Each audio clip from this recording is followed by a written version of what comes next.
It's a smaller facility. The floor I mostly worked on was Alzheimer's and dementia floor. Okay, it's almost time for bed. I'm watching the show. He passed away in a public area, and it was pretty traumatic for some of the other residents to see.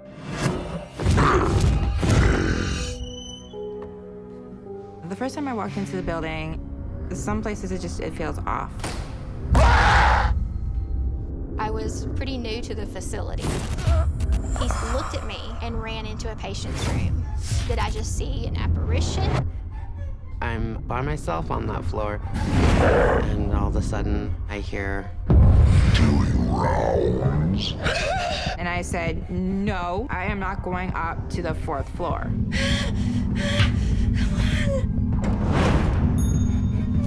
the call bell continued to go off again and again. This is my room. Something here is haunting the halls. Get out!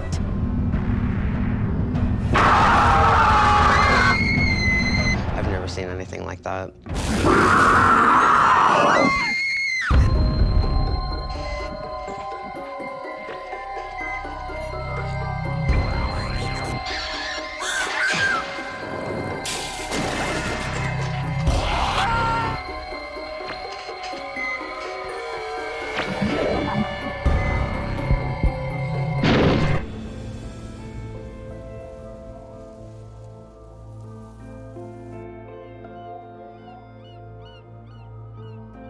Recent graduate Jennifer Reed starts her career as a personal support worker. She works nights at a long-term care facility. It's a smaller facility. It's personally owned and very nice. The people that work there truly care about the people. There's probably 200 residents in the facility. The floor I mostly worked on was Alzheimer's and dementia floor. We do all the personal care that you would do, anything that you would do for yourself during the day and the night, they can't do anymore. We do for them. When you're at the end of life, you need support. You need people there with you. Everybody comes in by themselves, and you do leave by yourself. But it's always good to feel comforted before you leave. Door open or closed? Open, please. I like the light from the hallway. Of course. We do have many wonderful residents. You're not supposed to get attached to people, but we are human, and we get attached to many residents. Sweet dreams, Jack. A series of paranormal encounters will soon test Jennifer's faith in her calling and demonstrate that attachment can take on a supernatural dimension.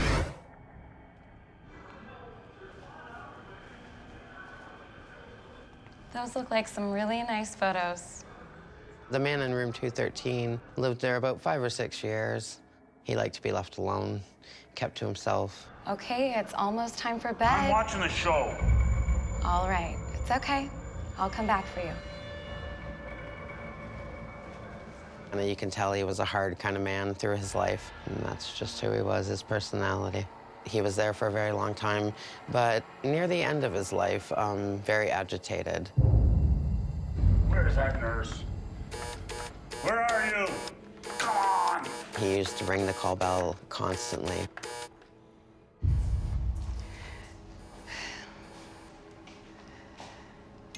Everyone's asleep. Guess who keeps buzzing? I just put him to sleep. Lots of times during the shift, at least 10 times or more, that call bell would go off for whatever reason. I mean, things he needed, or just because maybe he was lonely. Where are you? I'm calling you! He passed away in a public area, and it was pretty traumatic for some of the other residents to see.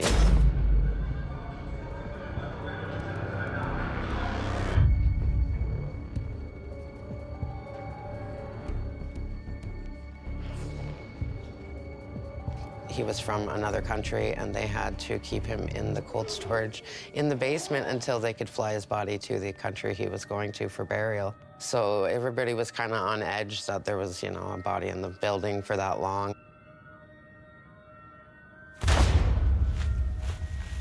Nobody really wanted to go down to the basement. That's where he was being kept.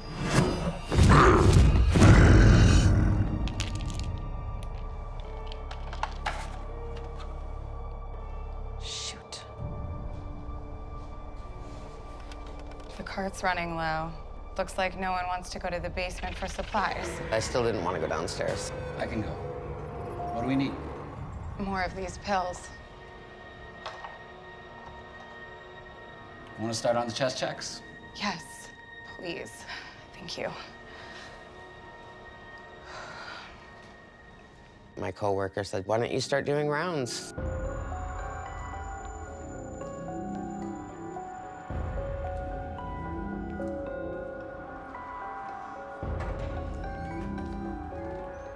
We have little flashlights, and we make sure that you have the flashlight on someone's chest, not in their face.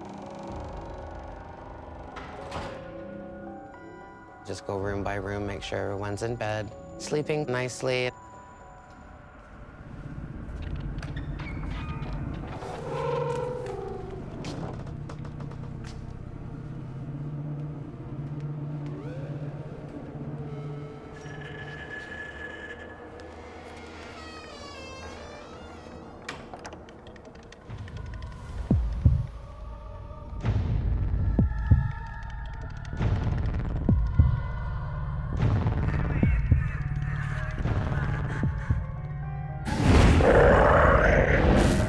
So started walking down that hallway.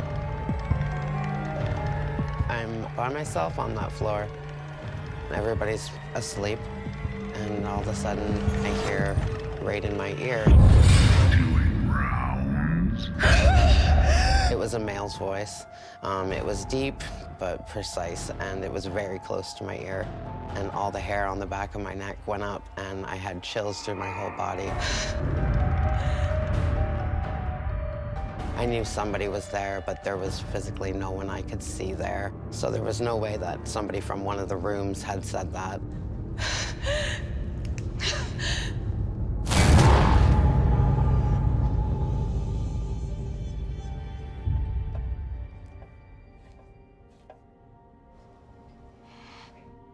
I went back to that nurse's station, and there I sat until the nurse came back up. What's the matter, Jen? Someone came up behind me and said, "Doing rounds?" It was a male voice, and no one was there. It's the late shift, Jen. My coworker responded with saying that I was overtired, I had done too many night shifts, and that's probably why I was hearing voices. This was something more. I've been overtired before, and I've never heard voices. Doing rounds. I'll never forget that voice. Jennifer moves past this unnerving event. She has her residents to attend to, both old and new.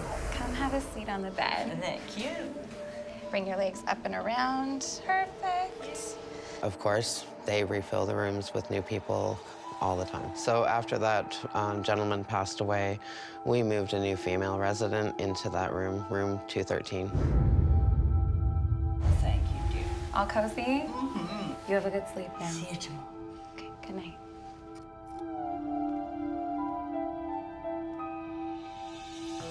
One night I was doing a night shift, and that call bell went off. And I thought, oh, she must need something. She's usually asleep.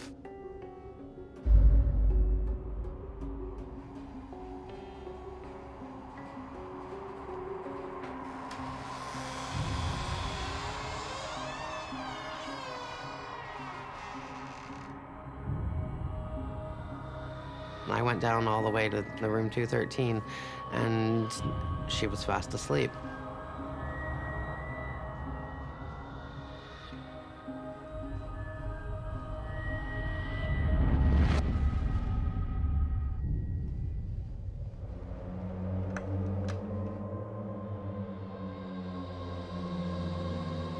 She wasn't near the call bell button, so I shut it off. So then I went back to the nurse's station.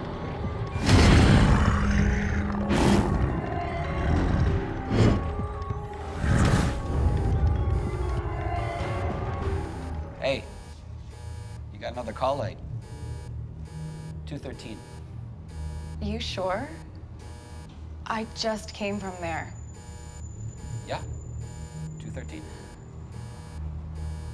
Okay.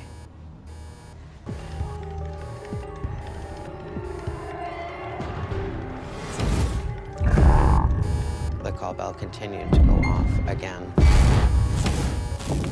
and again. This is my room! And again. And I kept walking all the way down to 213 to find her in bed sleeping. This is my room! The room felt kind of different that night too, a little colder.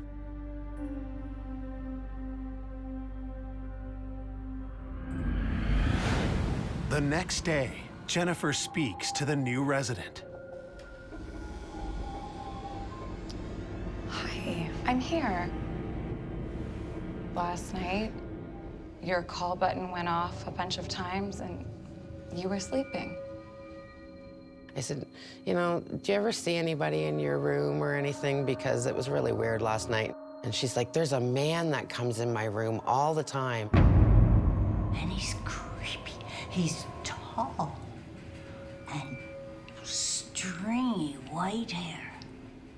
Keep saying, Hey, this is my room! I'm sure I wasn't dreaming. When she told me that, I thought he never left, and he probably never will. Patients report seeing the energy of this old man returning to the room, wanting his room back. That place was still his. He intended to keep it. So it could just be a situation here where he's intending to stake claim on that room. This is my room! The ghostly occupant of room 213 remains an ongoing and disturbing presence. Unfortunately for Jennifer, he's only one of several spirits that roam the facility.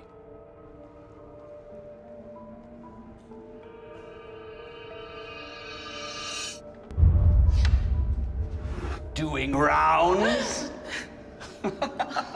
Shut up. I'm just keeping it light. Yeah, keep it to yourself. He's a jokester. He loves to play jokes on us and tricks on us all the time, keeps us on our toes. Hi, Sally. I have another blanket.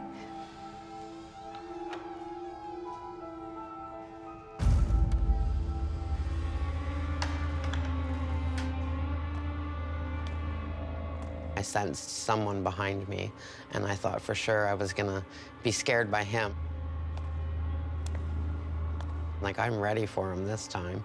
And I thought, okay, just keep walking.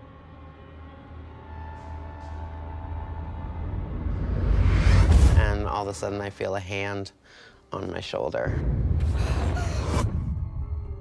I turned around and there was nobody there. That's when all the hair went up on the back of my neck. And my heart kind of stopped for a second once I realized there's nobody there. Jennifer has felt death on her shoulder. She now knows the inexplicable can happen when tending to someone at the end of their life. Sweet dreams, Jack.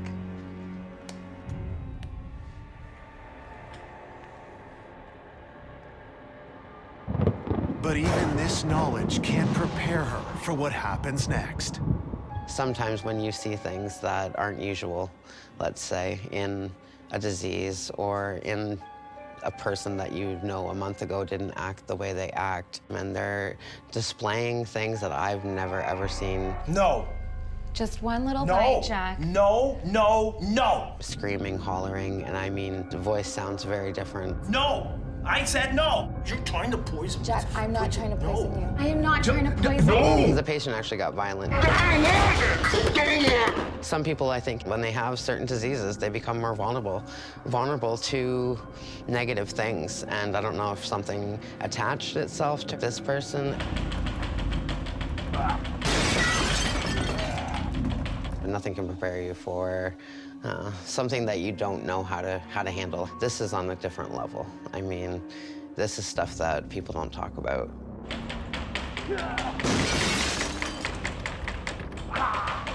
It sounded like someone's being tortured in that room. Not just myself, all my coworkers were very disturbed by the noise and the sound. Late one night, the commotion escalates to a disturbing new level.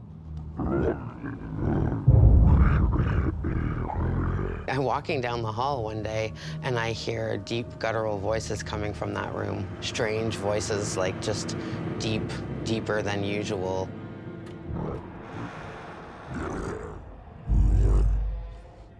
I don't know if it was just mumble jumble, but like just really, really strange noises coming out of this person.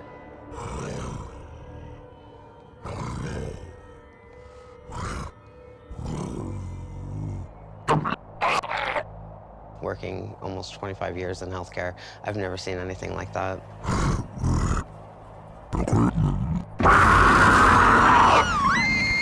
There was nothing in my training that would prepare me for these events. You have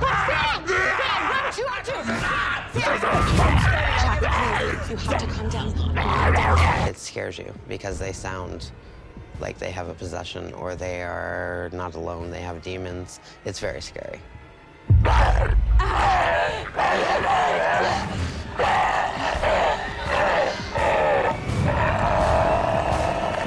I don't know how to deal with stuff like that.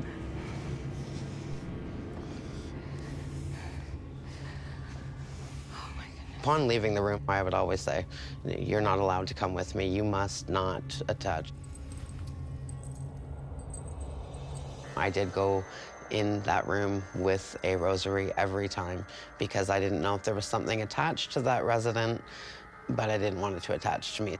I would give a cross to my coworker. Listen, just put this in your pocket because whatever's going on with this person and whatever's attached to this person, we don't want it to be attached to us. And they'd all agree. So even if they believed or not. Dear Lord, please bless the people and residents in this place. May they stay well and happy and safe. Amen. You know, they teach you how to care for someone who is palliative at the end of life. They teach you how to care for the body after the fact. They never talk about how to care for the spirit. It's just not talked about, but people know. Although unsettling, these uncanny experiences reveal a spiritual side to end-of-life care. Jennifer resolves to ensure her patients' transitions are as peaceful as possible. So there was one family where the father was actively dying and he was in palliative care for almost 2 weeks, and that's a very long time. And his daughter, she didn't have a lot of support. He's just lingering. It's breaking my heart. I can't do this.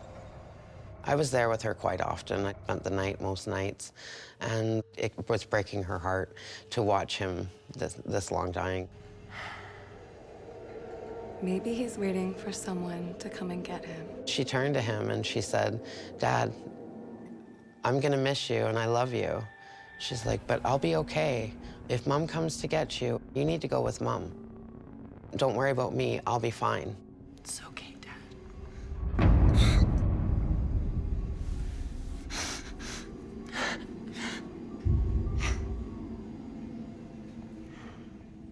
And I looked and I just happened to see above him like electricity in the air floating.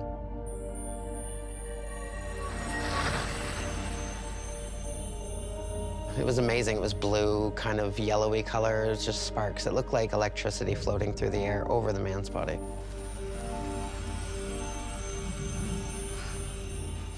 The sparkles hung in the air for a few seconds, and then they were gone.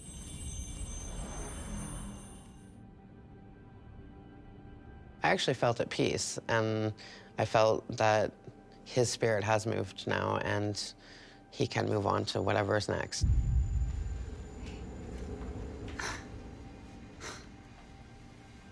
Many times when people pass away, often the family or the witnesses report seeing a discharge of energy, whether it be in lights or sparkles.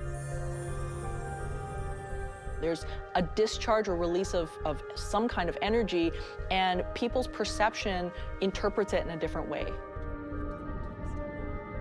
All he needed was that confirmation that it was okay to go. This isn't it. This isn't the end for all of us in humanity. We are made up of energy. In life, people are good people and there are bad people. So in spirit, I truly believe that there are good spirit and there are bad spirit. And there are spirit that are never human at all.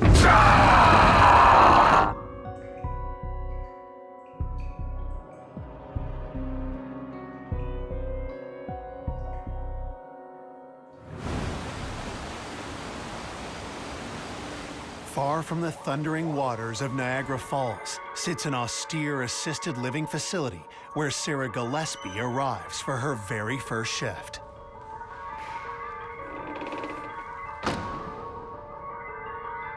I am a housekeeper and dietary aide. I work in a retirement home.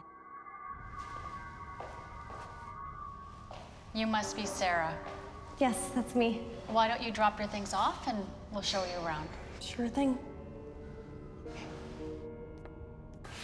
The first time I walked into the building, you just get variable of emotions there.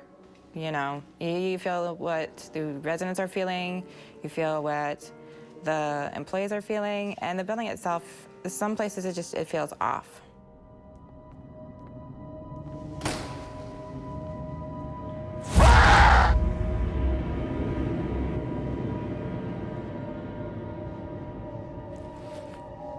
Sarah? Coming.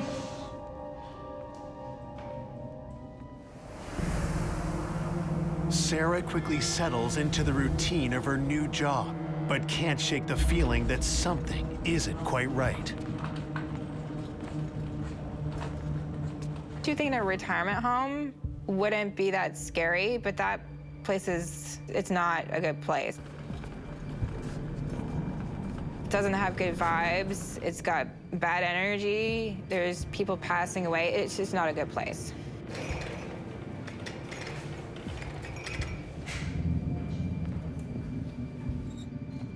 It's my first shift in the dining room, and it just felt really dark. Depressing, maybe a bit sad. You could feel a really dark, gloomy presence there. I had the feeling that definitely something strange was going on. Is everything okay? Yeah. Hey, can I ask you something? Did something happen here? What do you mean? Something, you know, bad?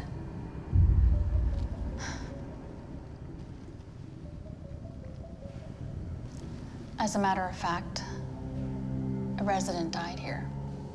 How did she? She choked. Where? Right here, right where you're sitting.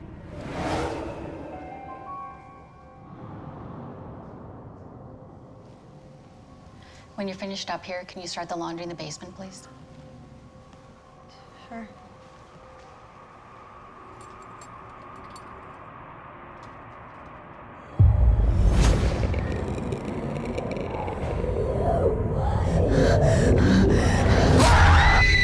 When I saw the shadow, it felt dark. It didn't have a very friendly feeling to it at all.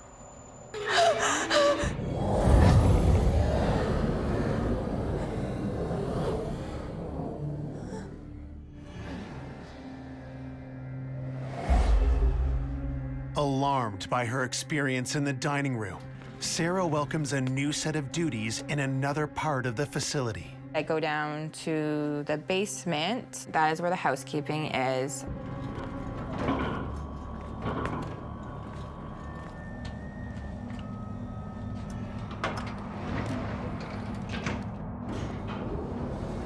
To move the laundry to the basement, I need to take the elevator.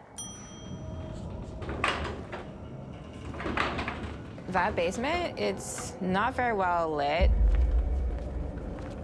It has kind of a creepy feeling to it overall.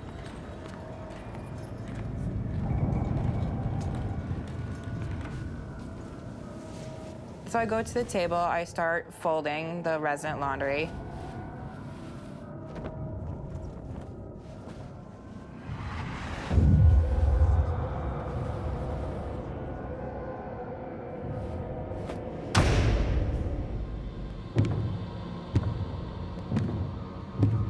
And I could hear footsteps, and they were loud.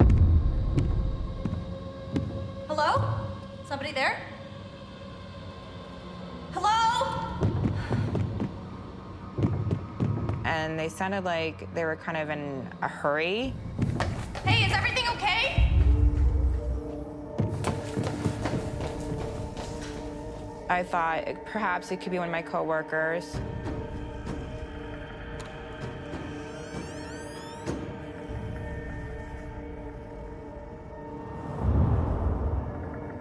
And there was nobody there.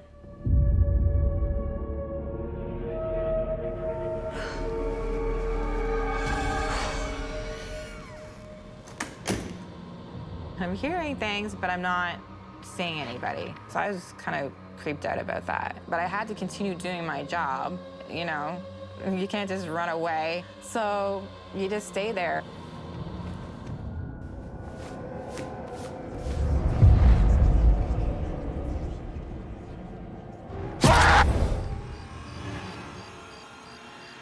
A couple nights later, I was back in the laundry room, folding laundry.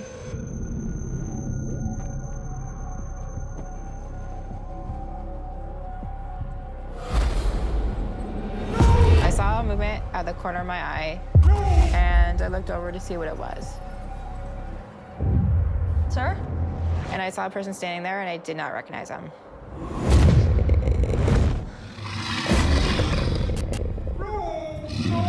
Sir? Can I help you? He seemed scared. And that made me scared.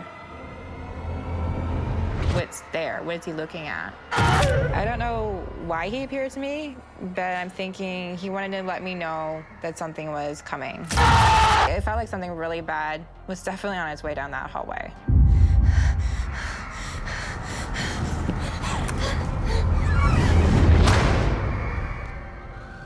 That darkness definitely does not have good intentions. No.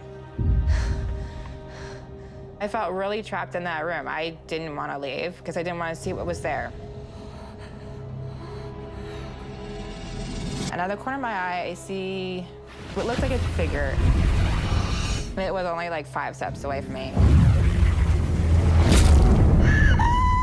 My heart was beating. It was very creepy because I was in this room by myself.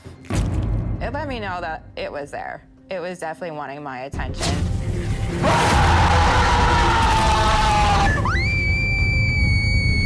What on earth did I just see? What was that? In the short time that Sarah's been working at this facility, there's been a lot of death and a lot of trauma. And in situations like this, what can happen is that a paranormal entity can be manifested from that and cause a lot of negativity and trouble. Sarah sees shadow figures and then a full-blown apparition, which is pretty surprising.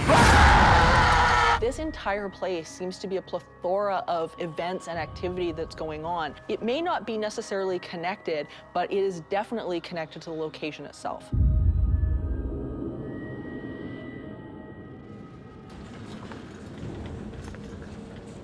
I wanted to tell somebody what I was seeing and witnessing in the basement, but I didn't. You have a job to do, and you have to get it done, and you have to pay the rent. You just got to put up with it.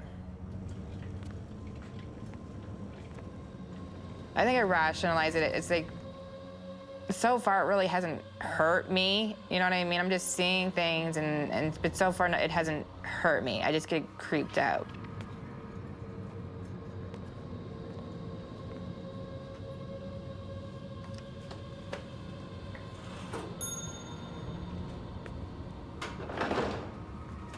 So I go into the elevator with my cleaning supplies and toilet paper, and before I have a chance to press the button to where I want to go, it starts climbing up.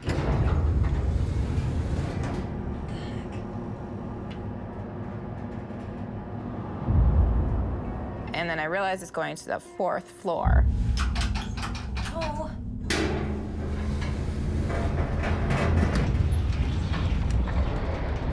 When those doors slid open, there was absolutely nobody there.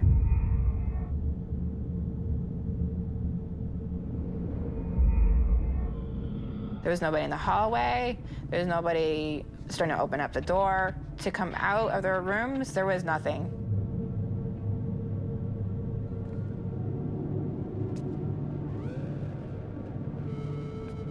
There is no way that one of the residents could have done that because it's all rooms. None of the room doors were open. There was nobody in the hallway. They're in walkers. They're in wheelchairs. There's nowhere to hide. There's absolutely none. So it was creepy.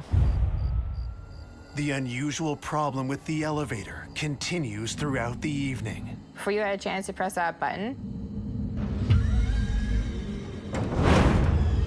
it would just go right up to the 4th floor.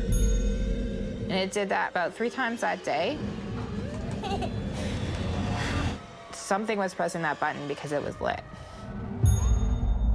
It occurred to me that whatever was playing with that elevator was that dark entity that's been in the building.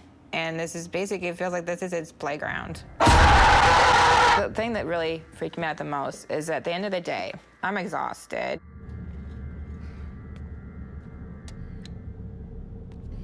And I go into the elevator, I'm about ready to go downstairs to the basement. I just want to go home.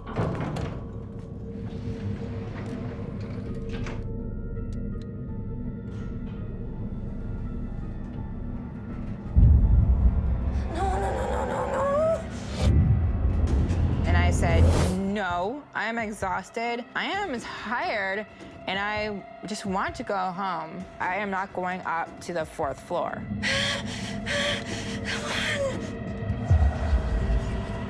And like a defiant child, it went up to the 4th floor. That was my breaking point.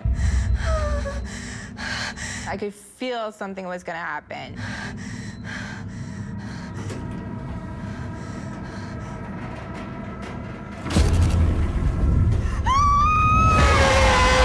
I'm freaking out, and I'm trying to press this button to close the door, and nothing was happening. So I tried to press the buttons like I had to press. That door was stuck open. I was freaked out. My heart was beating so fast that I thought I was gonna explode.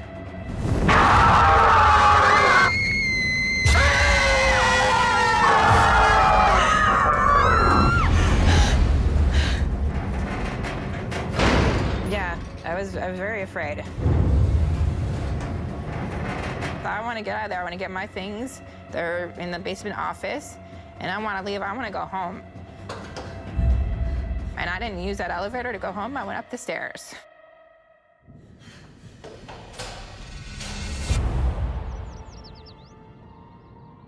If I had to give advice to somebody in the same situation, you have to have boundaries.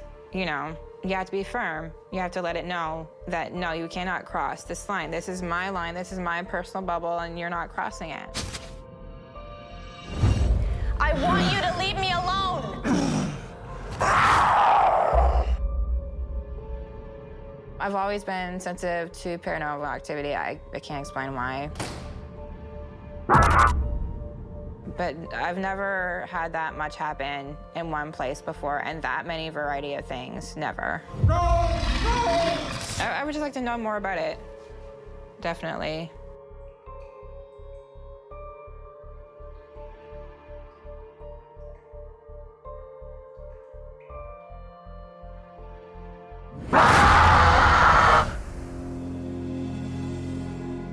Night falls in a quiet corner of Alabama. But not everyone is asleep. Newly hired nurse, Kemi Ellis, is preparing a medicine cart for her nightly rounds. At the time, I was a charge nurse on a rehabilitation floor at a skilled nursing facility. I had worked there probably about 2 months, maybe 3 months. I was pretty new to the facility and did not know much of the history behind it. So the facility itself had a sadness and heavy feeling to it. So usually everyone leaves around 9 p.m. and the main doors lock so that the patients can get their rest. That evening, I was walking with my medication cart down the hallway, delivering the patient's medication. Here you are, Mr. Davidson. Oh, thank you, Kenny. How are you feeling this evening? Good as always. That's great. You have a great evening, Mr. Davidson. All right, you too. Thank you. So I went back to the desk, and all of a sudden I heard multiple children laughing down the hallway. I was very surprised because it was about 9:30 at night, and there should not have been anyone besides the patients and the staff in the building. So I looked over and I noticed there was a small boy that was chasing a ball. He was in tattered overalls. They looked old and dirty. He did have dark circles under his eyes. It's almost like he was either really tired or sick. He looked at me and ran into a patient's room. I thought, man, this is strange because I didn't hear any footsteps or hear any movement at all besides the laughing. I wanted to know what he was doing there and see if I could find maybe his parents or someone that he was there with. So I immediately went down to the room that I saw the little boy run into. When I went into the patient's room, I wasn't sure what I was gonna find in there. But there was no one in the room except for the patient. I got really cold and just all over had chills. And I was wondering what in the world just happened. I didn't know what to do next. Mrs. Connor?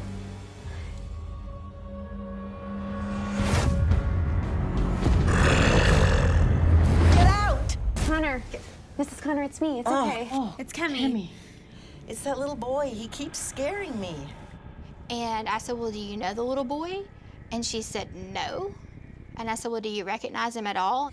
I don't know who he is. I don't know who he belongs to. He's bouncing a ball and giggling. Do you mind if I look around a little? Please. I immediately started looking for this little boy because I had not seen him exit this room. I looked in the wardrobe closet. I looked in the bathroom. I looked under the bed. There was nobody there. When I could not find the little boy in the room, I was in shock. I was like, I know this little boy did not come out of this room. It sent chills down my spine. I was definitely on guard. It made me a little uneasy. I knew something definitely was different about the situation. I went and immediately checked all the rooms, made sure there was nobody else there, and I went down to the main entranceway door.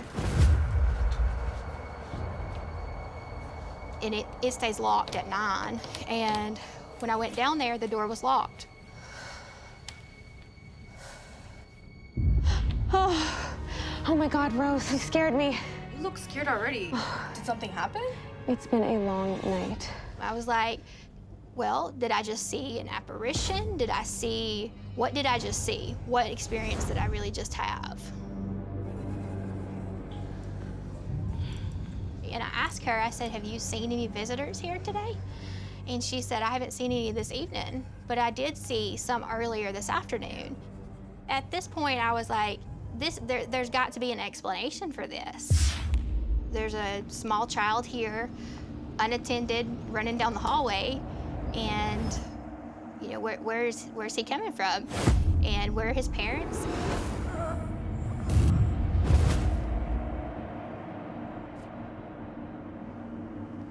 Hey, you look beat. You should head home. I don't mind covering until Sam gets here. Thank you, Rose. No problem. Like, what did I just experience? There is no explanation.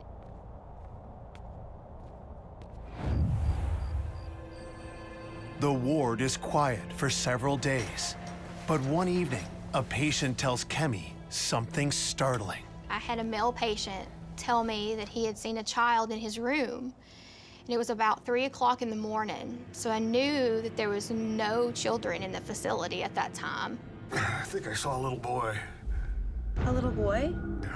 I asked him to describe what the child looked like. Blonde hair. His clothes were just old and filthy and tattered, but it was his eyes. They're so weird. I can't even explain it. I was like, wow, this sounds just like the same child that I saw. And it really gave me validation on the things that I saw a few nights before. I'm gonna keep an eye out, okay? You try and get some sleep. I thought, well, there has to be more to this story, and something here is haunting the halls. And so I started, asking some of the other staff members more about the history of the facility. There is something really weird about this place. Well, you do know what used to be here, right? This used to be the pediatric unit. When my coworker told me that, I was in shock. Yeah. Come, follow me, let me show you. Okay.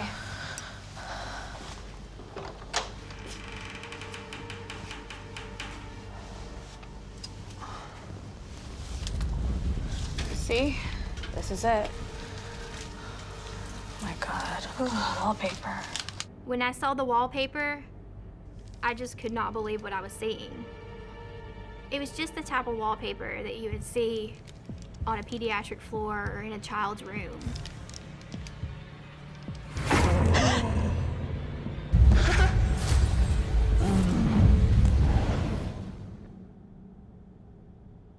Kimmy, are you okay? Yeah, I thought I saw something. Okay, let's get out of here.